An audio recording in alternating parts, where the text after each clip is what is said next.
মানে প্রচারেই গেছিলাম দলের নির্দেশেই। তো আমি তো কল্যাণবাবুর সঙ্গে অন্যান্য জায়গাতেও মানে অন্যান্য মানে আমার বিধানসভায় উত্তরপাড়া, কোন্নগর সব জায়গায় প্রচারে ছিলাম ওনার সঙ্গে, জিপে, মাখলা ইত্যাদি।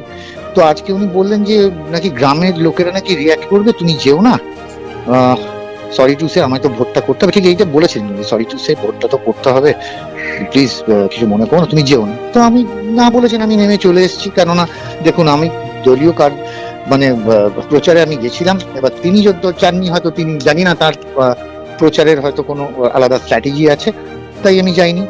এবং মানে কি বলবো, আমি চলে এসেছি। আমি না প্রথমে তো তৃণমূল কংগ্রেস কর্মী, তারপর তৃণমূলের বিধায়ক। হ্যাঁ, তো দলের লোকসভার প্রচার, তো সেখানে কল্যাণ ব্যানার্জি হোক, রচনা ব্যানার্জি হোক, যেখানে যেই হোক, যদি আমার দল বলে আমার সেখানে প্রচারে যেতে হয়। হ্যাঁ, এবং প্রচারটা তো আমায় করতে হবে। কিন্তু জানি না উনি সত্যি উনি